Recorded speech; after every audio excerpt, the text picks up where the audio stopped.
Never believe anything you hear, and only believe half of what you see. My mother told me that, and it's proven to be true time and again. Life is full of stories, assumptions, and appearances, but not all of them hold up under closer inspection. People will tell you what they think you want to hear, and sometimes even what you see can be misleading.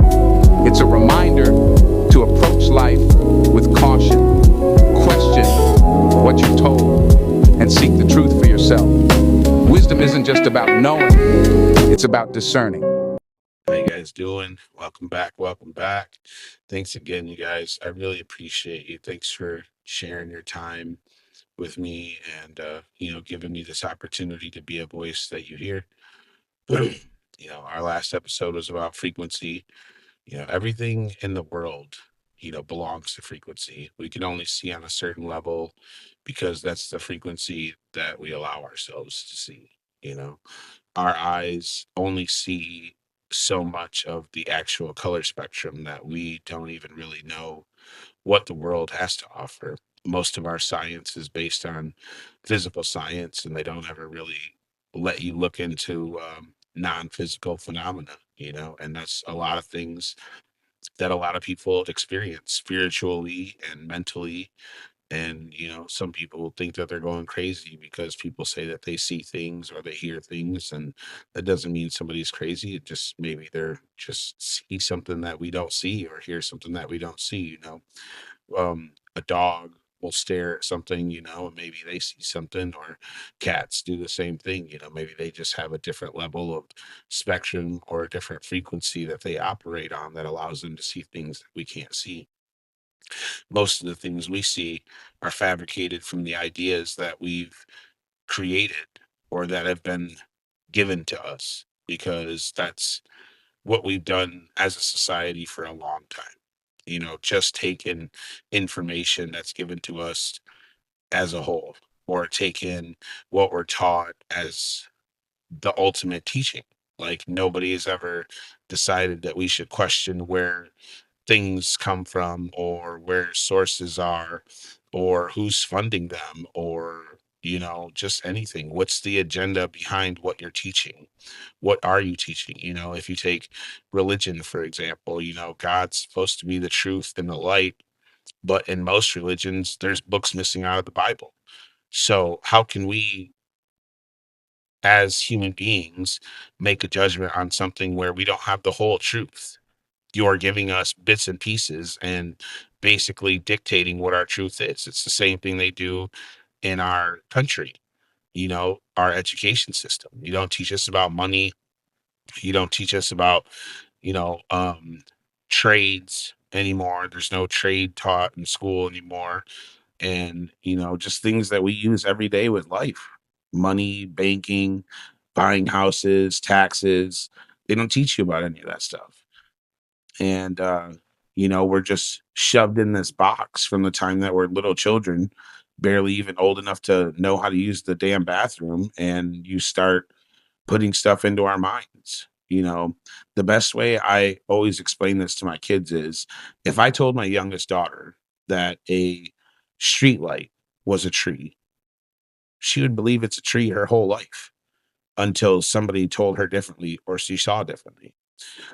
Now, based on that idea, think about that on a global scale, on a global human scale.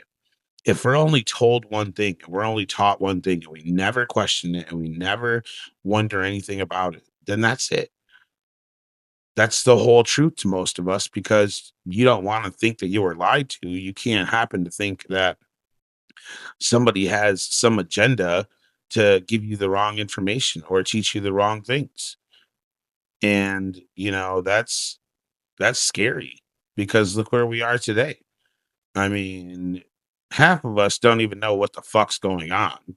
And the other half that knows what the fuck's going on still feels like they don't know what the fuck's going on, because they think they know what's going on based on stuff that they read or stuff that they've been taught in school. And we all know that the stuff you're taught in school just doesn't align with actual history, or doesn't align with actual facts when you start looking into it, and you start seeing that it's more of a propaganda tool to get you to believe what they want you to believe, to keep you enslaved in this system and never ask any questions. John D. Rockefeller bought our education system out a long time ago in the early 1900s. And you know what his quote was? I want a system full of workers, not full of thinkers. And in that, he bought the entire education system. He bought the medical system to move it to a petroleum based medicine because he owned the petroleum. He owned all the oil. And then they made him break up the oil company because they said he had a monopoly on it. So that pissed him off.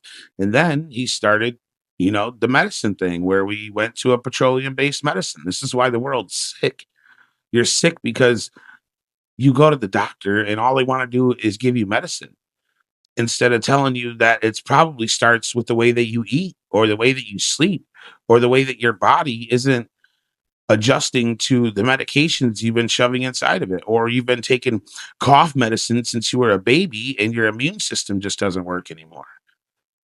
Our bodies are not meant for that. Our bodies, they're part of the universe. And they've already done a study basically that says that the universe runs on a correcting code. Okay. So for those who don't know what that is, it's like ones and zeros. So if there's a mistake, the computer automatically corrects it. So for a real life example, you could be like, when you get into a car accident and it seems like it should be the deadliest accident you could have been in, or that you shouldn't even be alive, and you walk away from it. Now, there could be a whole nother reality that exists that you actually died in, but you wouldn't know because that wasn't supposed to happen. So the universe corrected itself so fast that you didn't even realize you switched timelines. So there's a whole timeline that exists where you don't exist anymore. That's how the corrective code works. Now, that's just a physical example of how it works. Now, if you take that and you put it into your body, if you think about it, if you break a bone, what do? You get a cast on and then your bone reheals and it grows. You cut yourself, you go get stitches, and then your skin comes together, forms a scab, and then it heals. It grows new skin. So, if your body extremities can do that, your bones can do that, and your skin can do that, why can't your internal body do that? It absolutely can. Now, doctors and hospitals, they're built on a for-profit system. So a hospital is built like a hotel. Like, we're not going to get profits if there's nobody in these beds. That's the same way a hotel works. If there's nobody staying in the beds, there's no profit. Now, why would a hospital and a doctor cure you to the point where you don't need to go there anymore? That's a bad business model. That's like them creating a car that never needs to be worked on. We know that they could do it, but they're not going to because it's a terrible business model. You can't sell one car and then nobody's going to come back and ever buy another car. That's not the way that it works. But every industry that you depend on with your life, that's their business model. Whether it's prison, whether it's health, whether it's mental health, whether it's women's health, whether it's cancer, it doesn't matter. Okay. The goal is not to find a cure. The goal is to keep customers. They've been donating billions and billions and billions to cancer research since I can remember. I remember the all of the cancer things that would come and all of the people that would always want money and all the things in this. Where are we at? We're still not having the conversation that most of the cancer we suffer from today is from the foods that we eat and the toxins that they put in the food and the toxins that the FDA, that is part of our government that we pay for, lets all of this stuff get through and we just consume it. There was studies back in the late 90s and the early 2000s. I remember reading about how genetically modified foods were messing with the mice that they were giving the foods to. They had, after generations, they weren't able to give birth and they had defects and their stomachs were swollen and this and that. Like, that sounds like literally how some people are. Big old hard stomachs, and then their babies come out deformed or their kids come out with something wrong with them. You know, this is all the stuff that was happening in the late 90s to the early 2000s with the mice that they were giving this new genetically modified food to. You're genetically modifying food that we've eaten for centuries. Okay. Maybe not to the extent that we eat it, but meat, vegetables, fruit, those are things that we've eaten since existence. And now you think you can come along and genetically modify it because you're what are you, a scientist? The kind of scientist that only the government allows to be a scientist because real scientists are silenced. Real scientists cannot be, open to who they want to be. They control everything, man. Like, they won't even let them do archaeology without having some government controlled influence there. They won't let anything go out into the public that they don't want that information to be known. All of our information is filtered, whether it's from the Catholic religion, the Christian religion, the Jewish religion, the Muslim religion. It doesn't matter. It's all filtered. It's all filtered before it gets to us, mostly as a tool of control. Okay. How do you control a bunch of people? It's simple. Make them think you're going to burn in hell for anything that you do. How do rich people get away with all of their stuff without us committing crimes to even out the playing field? Well, most of us would go to prison. And then if we die, we assume we'd go to hell because that's what we've been taught our whole lives. But it's simply not true. It's simply not true.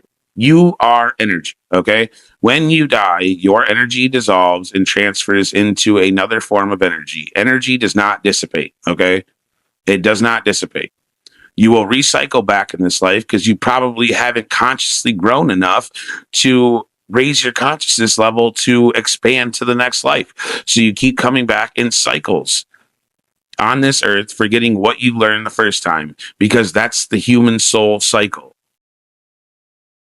You're stuck in a hamster wheel that was built for your soul, and you never question anything. Every time you come back, you go through the same life, the same cycle, without ever opening your mind or opening to the idea that maybe what we're being told isn't exactly what is the truth. I'm not saying I know the truth, but I'm saying that I ask questions about everything. I never take anything anybody says or anything I've ever been told as for or as absolute, because nobody knows anything absolute. The Vatican hides a mass amounts of information in their basement, okay, that nobody has access to. Nobody. Christians have several books removed from the Bible, so you don't even get a full account of what the Bible is in order for you to make the proper judgment on whether or not you're following the truth or not. And your God is based on truth and light. So the God that's based on truth and light doesn't even give them permission to give you the truth to find the light. I'm confused. But that's what happens. When you start asking questions, you get really fucking confused because nothing makes sense. It never makes sense. Nothing at all. And nothing makes sense. They released 3 million Epstein files. Nobody's in handcuffs. Doesn't make sense. Billions of dollars in fraud in Minnesota. No one gets arrested. Doesn't make sense. ICE protests now in Minnesota that distracts you from the fraud. No one arrested. Still don't make sense. Okay. California's got fraud. Every state in this country has some form of fraud burning through it that's sponsored by the government. But yet, where's the public accounting? Where are these entities that are supposed to be arms of the government that keep tabs on this shit? Oh, yeah, that's right. They work for the government. The same government that relies on you to not ask questions or not question anything. So I guess if there's anything from this episode, I just want you to question everything. I don't care who told you what. I don't care if it was your parents who told you something. Question it all. Question it all. I want my kids to ask questions. Okay? But ask the right questions. Don't ask the questions that are, emotionally motivated. When you're talking to people in questions that involve your feelings are questions that you ask people like, bro, they're your feelings. Get your own feelings in check. Okay. Ask real questions. If you want to know somebody's motive, then ask them. If you don't believe their fucking answer, then take it for that. Don't believe their answer. But we have to question every single thing, everything. The fact that we have people asking if the world is flat or round, in and of itself, shows you that you have to fucking ask everything. Okay. Yeah, we're taught the world's round. Yeah, it's spinning at a whole bunch of miles per hour. Yeah, that's okay. That's what we're told. I mean, proof pretty much proves it, but there still is a group of people that ask questions about it. I mean, and there are some legitimate questions to be asked. I mean, every civilization before us who mapped the stars to a 99% accuracy claimed that the world is flat. And it wasn't until recent civilizations that they said we're on a globe. So, I mean, we can say that they didn't have the technology, but, these people aligned stars and built pyramids to a 99.7% accuracy. So, I mean, that's it's pretty accurate. I mean, there's a little room for error, but it's pretty accurate. So, I mean, it's just a question. And will we ever get proof? Fuck no, we won't. So it's another thing that we use to divide ourselves because one thinks that one's the truth and the other thinks that it's not. And the fact is neither fucking one of them knows. Okay? We can go based on things we've seen, but most of the things we've seen come sponsored by a government that we can't trust. So good. So, I mean, I was just telling my kids, like when we were kids and we went to school, we had these textbooks. Like we always remember that there was like a Maxwell and something on the textbooks, and it turns out that Maxwell was Ghislaine Maxwell's father, who was a head person for the Mossad in Israel, which is their spy agency. Ghislaine Maxwell, by the way, was the wife of Jeffrey Epstein, who went to prison for being his assistant in his trafficking thing. So, like I said, I think we probably should just ask some questions. It doesn't hurt anybody. If I just saw Sneeko is like finally questioning things too, watching videos and finally bringing the real question to people is how much have you questioned of what you know? The saying goes is it's easier to lie to somebody than convince them they've been lied to because people don't want to think that they're too stupid to realize what's actually happening, but it doesn't make us stupid. We know exactly what the fuck's happening. But how did it get here?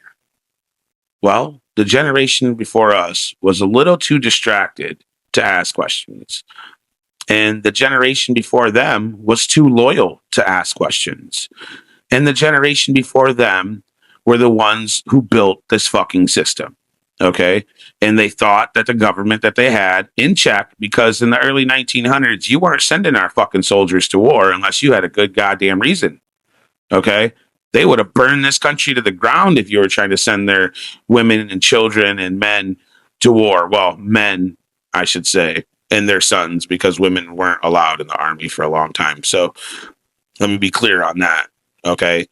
Our men and our fathers and our grandfathers absolutely stood against the idea of war and the idea that it could cost American lives for no reason. And look where we are today. Threatening to fight with Iran, in war in 7 different countries in the Middle East, countries that don't even affect us, and we're putting our kids in harm's way. So, I just ask that you guys question everything. Okay. Don't just take information, even information from me. The only reason I bring it up is because I want you to be like, what is he talking about? And then look it up. And then all of a sudden your mind starts opening up to look into things. We just had this giant spectacle of a fucking Super Bowl in America, America's biggest sport. And, how many millions of people were tuned into that? But how many millions of people are asking questions about what their kids are learning at school or what their religion actually stands for or where the history of their religion came from? If those millions of people started asking those questions and stood together as they do to be entertained by pointless fucking entertainment that doesn't give you any knowledge. I mean, honestly, it's like modern day slavery because I know they pay these athletes and whatnot, but athletes have to pay full amounts of taxes. And some of these sport teams, they get, tax exempt laws, or they get breaks on taxes or financial incentives. So, it kind of feels a little modern day slavish to me, but I get it. It's entertainment. And that's all it's about, is entertainment, to keep you distracted, to keep you entertained, to keep you from asking questions. Ask questions, question everything, question everybody. Okay. I appreciate you. Thanks for tuning in, liking, subscribing, share, let people know. We'll see you guys next time. Thank you. This is exactly why I don't watch sports. There's a reason why the Romans used to say that if you want to keep people distracted, you simply give them bread and circuses. And it is because they knew that if people were fed and entertained, then they wouldn't question anything and they wouldn't think for themselves. And you see, modern day sports is the exact same thing. People yell at TVs, they memorize stats, they argue over other players, and they even wear another man's last name on their back to vicariously live through them. And you see all of these things happen because they want to keep us distracted and weak. Because when you have something great going on in your life, you simply do not have time to partake in bread and circuses. So you can either be your own biggest cheerleader and create something worth building, or you can live through other people and be a cheerleader on the sideline for them.